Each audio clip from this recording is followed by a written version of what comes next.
my primary critique is I really hope that people of European descent wake up to who they are truly and that they reject whiteness, because within the system of race, in addition to the erasure that comes from losing their culture, whiteness has a lot of violence and a lot of, oppression built in that label that Blackness doesn't have. So my critique and me walking away from race is more so leans towards walking away from whiteness and not honoring whiteness more so than it is what I feel about, people who identify as Black. The Grow Dialogue podcast is a liberation project that explores equity, inclusion, belonging, conflict resolution, and culture in the workplace and beyond, including in our personal relationships, families, and communities. Each week, Dr. Sundiata Soon-Jahta and I will bring you insightful guest interviews and artistic expressions curated to amplify emerging voices who are sharing practices that support society's transition to a more collaborative, just, sustainable, and liberating coexistence. We live during a time when divisiveness and polarization dominate the social, economic, and political discourse. In response to this reality and empowered with the skills of authentic dialogue and systems thinking, Dr. Sundiata Soon-Jahta created an anti-oppression framework for social sustainability called Theory of Indivisibility to help illuminate a different path forward. Our hope is that these conversations and calls to action will ignite tolerance and empathy and provide guidance for our global listeners who want to actively engage in ending all forms of oppression while creating thriving relationships in the workplace and beyond. I'm Maryella Marie. Let's grow dialogue. All right, so we are live, and I'm just gonna unofficially call this a second birthday for you. I know you got a birthday coming up. I think we'll definitely publish this before your actual birthday, the day that your mother brought you into this world and you decided to come into this world. But today we're going to talk about some new discoveries that you have recently received as far as your ancestry is concerned. So happy birthday, happy second birthday. I don't even know this is such a new like phenomenon just in our current state of humanity. So I don't know what to call this. So I'm just right now, the only thing I can think of is like, it's your second birthday. So I know our audience is probably interested to know, like, what is she talking about? So Sundiata has just received his ancestry results. I believe you use AfricanAncestry.com. Is that correct? Yes. All right. So let us know what you discovered. Yeah. Before I even let you know the results, I just have to say that this has been a long time coming for me. I would say that I really became like conscious and aware of and started to think deeply about my identity several years ago, probably, going back to around 2015, 2014, 2016. So several years ago. And really, because at that time I was doing a podcast called Race Haven, solutions-focused dialogue about race relations in America. So in preparation for that podcast, I was always reading about, researching, historical elements about race and our society. And it was around that time that I really sat with the idea that my given name, was the last name of my given name was a name that was chosen for my family by a slave owner. It was basically given to my family by a slave owner, given to my enslaved ancestors. And I was still carrying that name, in the present day, began to just not feel good for me, and so the first thing I decided to do was to change my name. But before I decided to change my name, I probably thought about that for a year or two before I actually did it. And one of the things that I was going to do before I did it was do a DNA test and figure out where my family was from and then choose a name based on that. At that time, probably about 6-7 years ago, it was still a developing, industry in terms of DNA testing. And I didn't feel too confident in it, to be honest, because I was reading stories about, different people in Africa who had taken like Ancestry.com, et cetera, type tests. And they actually know their people who had immigrated here, who actually, grew up in Africa, and they know their history, and they were saying that the results were off. So for me, that was like a red flag, and I didn't have trust in it. So I went on in 2018 to go ahead and choose a name, and I chose the name Sundiata Soon-Jahta, which is Mandinka. And I knew that the Mandinka people primarily inhabited the country now known as Mali. So I just decided to do that. I liked the name. It resonated with me for several reasons. And that's the choice I made. As time went along, this company called African Ancestry came on my radar a couple of years ago. And I've literally spent at least about two years, maybe even a little longer, learning about African ancestry, spending time reading their website, watching videos, reading reviews, learning about the science, etc.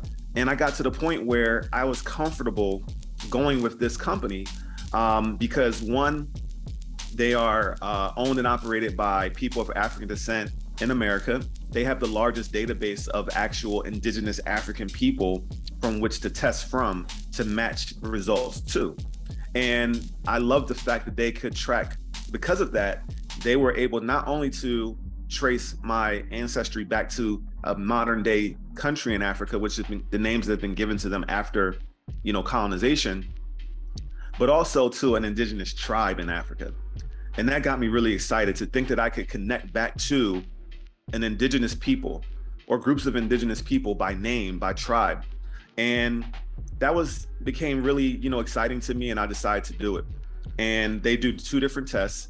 One is called a mitochondrial DNA test, which traces my mother and her mother, and then which is my grandmother, my great-grandmother, great-great-grandmother, all the way back through that mother line back 500 to 2,000 years. And then I did a paternal test, which is called a Y DNA test, which traced back my father, my grandfather, great-grandfather, great-great-grandfather, all the way back 500 to 2,000, just that one line. So the unique thing about these tests is it only goes one line. It doesn't necessarily trace my mother's father's line or my father's mother's line, but it gave me one line of ancestry across both.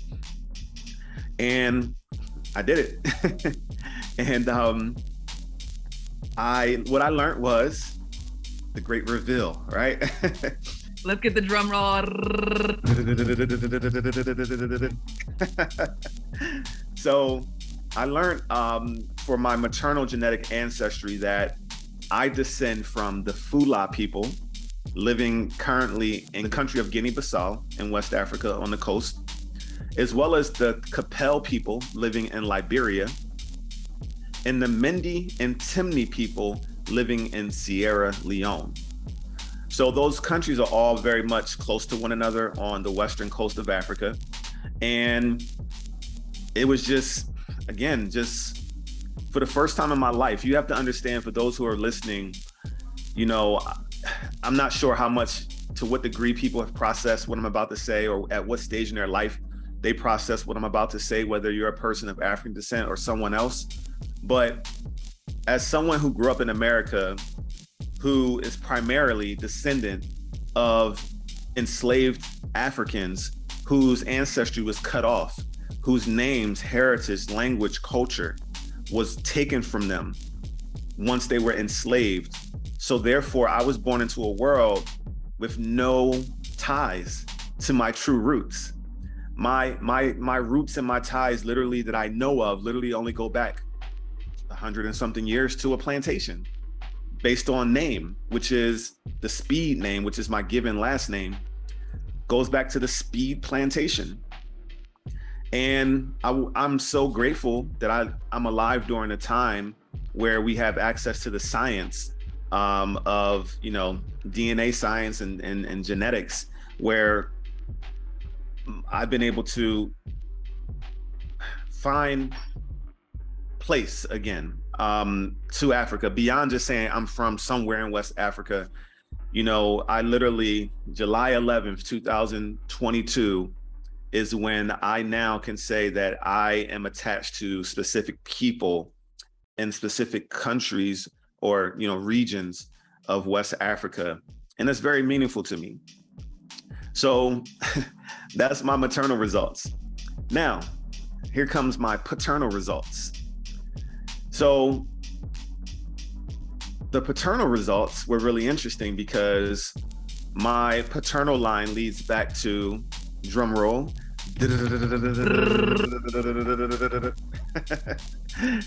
my paternal results lead back to Portugal and Spain. They were non-African results.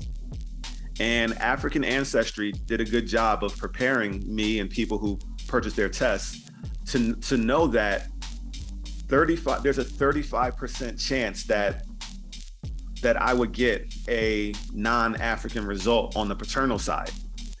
It's a 92% chance that I'll get an African result on the maternal side. But again, only a 60, I'll flip it and say only a 65% chance that I'll get a African result on the paternal side. Why is that? Colonization, enslavement. So what did I have to download? What did I have to process that means? That means that more than likely during the slave trade, a man of, Spanish or Portuguese and Portuguese descent, impregnated a woman of African descent that is an ancestor of mine who was enslaved. I don't know if that was consensual. More than likely, based on the history, it wasn't. And the way I thought about it, I was like, it could have happened on the continent of Africa. It could have happened during the Middle Passage, as they were being shipped over to the States or to the Caribbean somewhere. There's a huge Portuguese and Spanish presence and colonization presence all throughout the Americas. So, that connection could have happened in so many places. It could have happened on the soils of the Americas during slavery. So during slavery here, while that person was enslaved here, so my mind went in all those places. Like where did it happen? That this European man impregnated this enslaved woman of African descent. And basically the way that the test read and the results read, it said that the majority of my DNA on my paternal side was Portuguese and Spanish. So what that tells me is it wasn't that far up that encounter happened in my genealogy. So I'll pause there to see if you have any questions. Because again, once I started to process this, my mind went in a lot of places. I shared some of the places it went, but I'll let you jump back in, Maryella, to see if you have any questions or anything you would like to share based on what I've shared so far. Well, I got this. I'm going to put this in my calendar. July 11, 2022 is your coming out birthday. I don't know. We need to figure out what we celebrate this as. Your, so that we can, be intentional about celebrating this. And I'm behind you, Soon-Jahta. I'm about to give my test as well. So we can do another episode. And I'm thrilled to be able to share my discoveries. Something that comes up for me just to reflect on some of the things you're already sharing is, what do you feel? What does that make you feel inside? And how do you practice what you preach, in the sense that, using tools of indivisibility, authentic dialogue, all these things to walk through sharing this story, these lost stories, with yourself internally and with the people around you. And I bring this up because that, and some of you who are listening know that I spent a year at Spelman College as a transfer student. And in order to graduate from Spelman College, everyone is required to take at least 1 year, or it might be one semester. I think it's 1 year of a class called ADW, the African Diaspora in the World. In this class, we learn everything that has been kept out of history books, everything that has not been shared from our lineage, from our elders. And it makes people, we were crying in that class. People were declaring that they hated non-African descent people. There's so much emotion that comes up when we discover these lost stories based on, the history of the United States in particular, but the world, because Portugal, Spain, as you were saying, Africa, several places in the world contributed to, where we are today. So we can't point the finger at one person. My question is, more on a self-care side, how do you bring in these tools that you're sharing with us that help us to practice being harmonic within ourselves, within our communities, using tools of indivisibility, authentic dialogue, these things that you share? How do you practice what you preach in this case? And I know this is very new, so maybe you haven't even been able to share so much and put this into practice. But for those who are listening, who might be on, the verge of discovering this information, as I mentioned before, when I was at Spelman College, we had to hold space for people to like say, no, we're all human. It's not healthy to hate other people, even though we have this, dirty history in our culture. So I don't want people to go through this discovery and then use tools of oppression to share their story or to, pump themselves up. So I would love to pass the mic to you to share tools of indivisibility and an authentic dialogue in this process. Yes. So how it made me feel, I'll share that I was probably more emotional and wondering about what I would feel during the process of me making the decision that I was going to do this, more so than after I did it. I thought that I would be more emotional when I got my results than I was. I'll say it that way. And I'm not sure why, but it just is.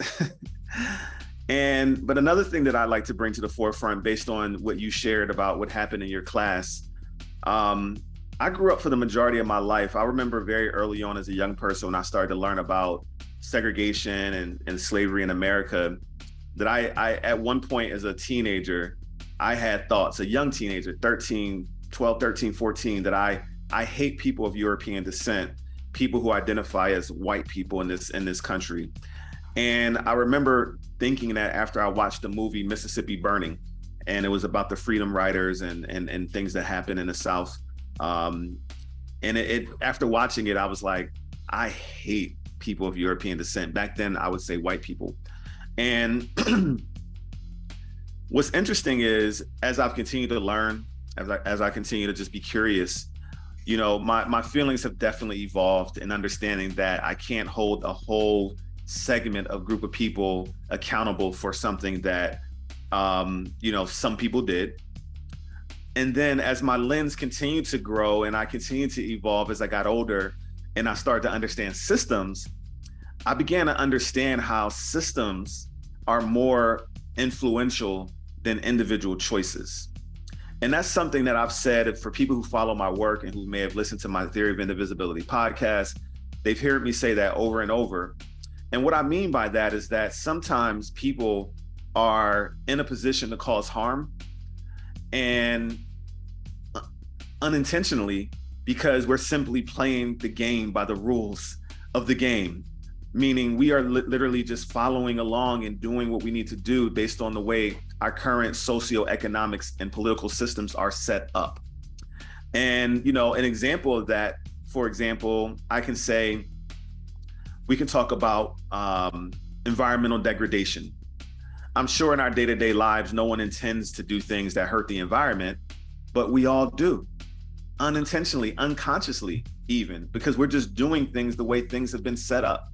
We're living our lives in a way where we're doing and we're living and using products and buying things and, consuming things at a rate that is unnatural and unhealthy for the environment.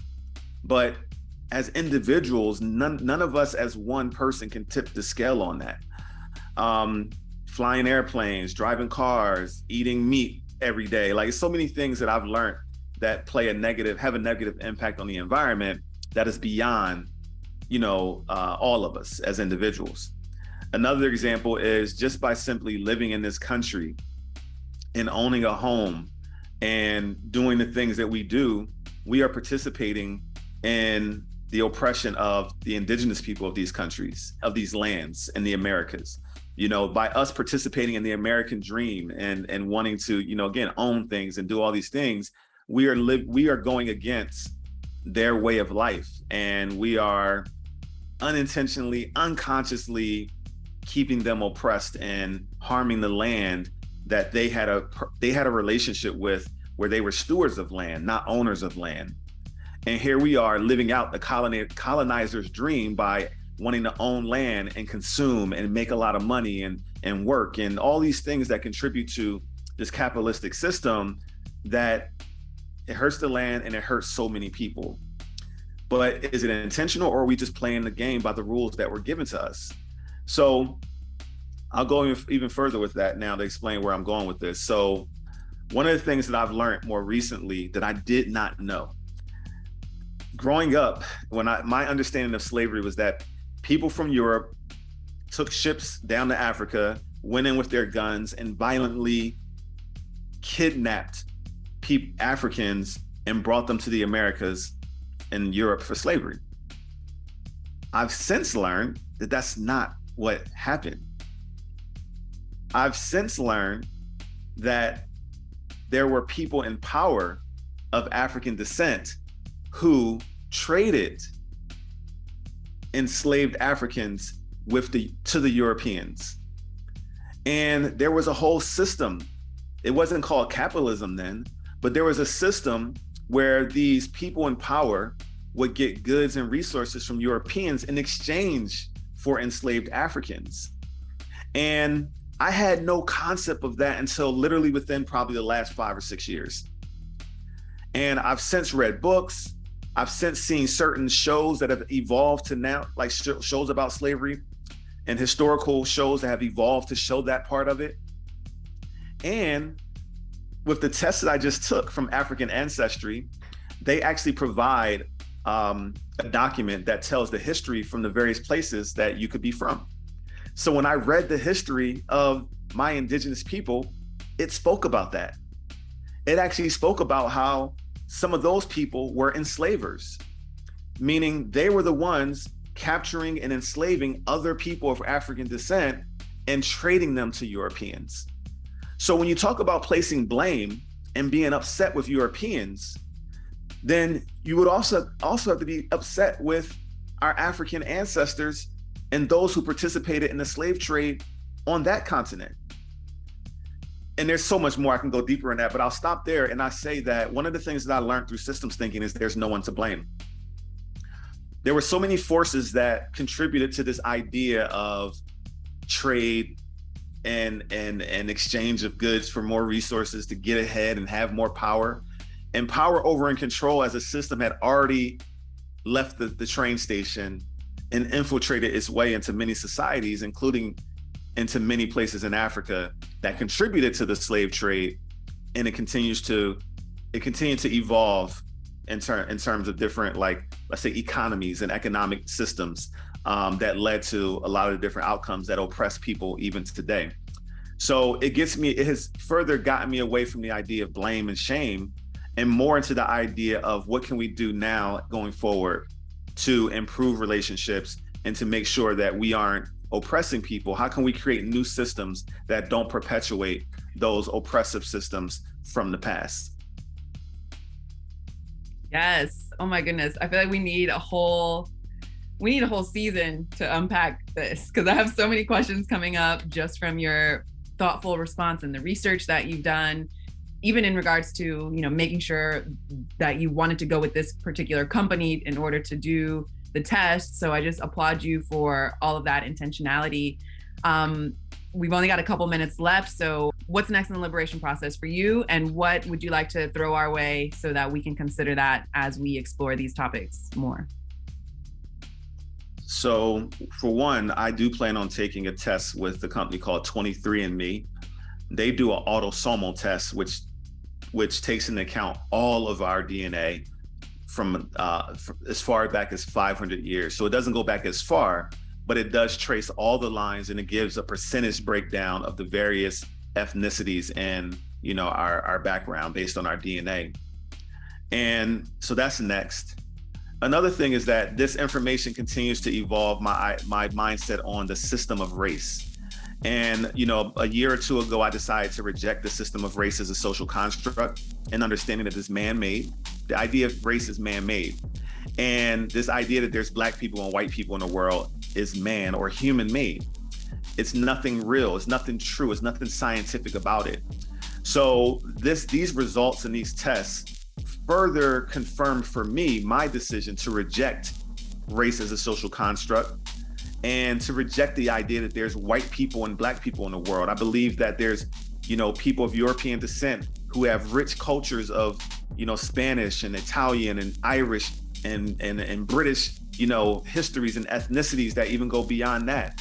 And I believe there's people of African descent with roots and history in the Caribbean islands and on the continent of Africa and, countries like Nigeria and Ghana and Sierra Leone, et cetera, as well as with the indigenous people like the Yoruba and, the Fula and all the various names that I've mentioned that I descend from, and different foods and different, traditions, and that all in my mind get erased when we just consolidate and distill everything down to Black people, white people.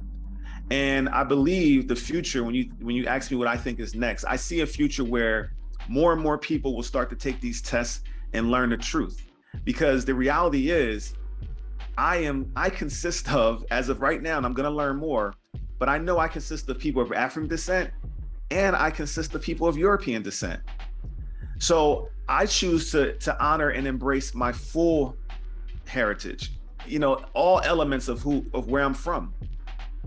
And, I reject the power over control that was built into the concept of race that said that some people had to choose, if they were, mixed and they knew, but they had a parent of indigenous descent and a parent of African descent. Some people were told that they had to choose back in the 1800s. Either you choose that you're indigenous or you choose that you're African American or Black or a Negro or whatever back then.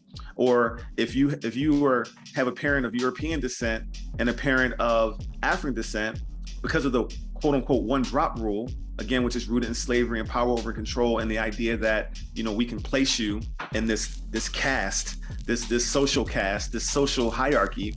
You're Black or you're African American if you have any in you. I reject all of that, and I believe the future will reveal itself to have more and more people rejecting race and the divisiveness and the standardization and the erasure and the power over control embedded in it. So that's what I see for the future. Yes, I love that. Thank you for ending on that hopeful note. And I agree with you. I'm on that train as well. And you mentioned that people were having to decide back in the 1800s. People today are having to decide still and have to deny a part of themselves. This checking box that we tend to talk about on this podcast. We need, and it's so inspiring to see people like you, our listeners who are interested and curious about not being so linear with the way that we see things and not having it just be so polarized and binary and black and white. I mean, literally. So thank you for demystifying this. Thank you for practicing what you preach also, showing, because you're curious on your own, and you also are, I don't want to use the word modeling, but yeah, you're modeling that. The visibility piece is so important here, so that people who might, feel more connected with you because they look like you, or they feel like you could be like, a brother or an uncle or, a distant relative, they can say, oh, look at what Soon-Jahta is doing. Let me try to get a second birthday too. And Maryella, I feel like I need to say one more thing. I want to honor the fact that for a lot of people, the idea of being Black is rooted in struggle, is rooted in empowerment during a time where, people were taking back their agency, their right to exist. And there's a lot of camaraderie built around this community of people who identify as Black. I don't want my words to diminish that in any way. I want people to understand that is not lost on me. I want people to understand that, the decision I made for myself is not something I'm projecting onto any listener or others. For me, I believe that there's a way for me to hold on to that part of my culture without using the words and the language and the divisiveness that was brought about through the system of race. But I do, I often, when I speak about this, I get a lot of pushback from people who take a lot of pride in being Black.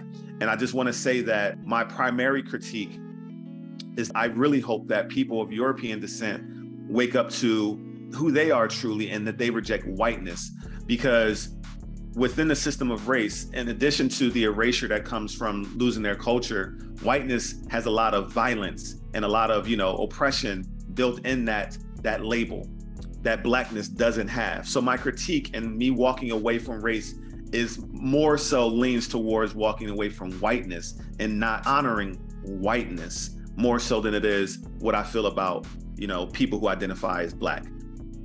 Yes, thank you for that clarification. And actually, even though we're ending now, I want to continue to talk about this because I know we might get a lot of questions from our listeners. And please feel free, everyone, to join our community so that we can continue to unpack these conversations. And you all can, maybe ask Sundiata some questions that he didn't get a chance to reveal during this short session.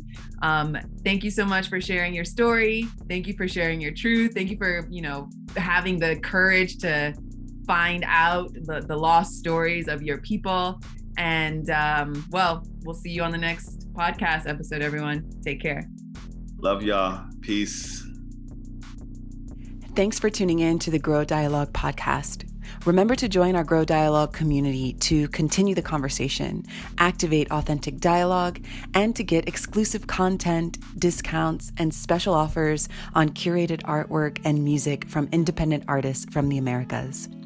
Check out our show notes for more info and visit www.growdialogue.com to join our live events.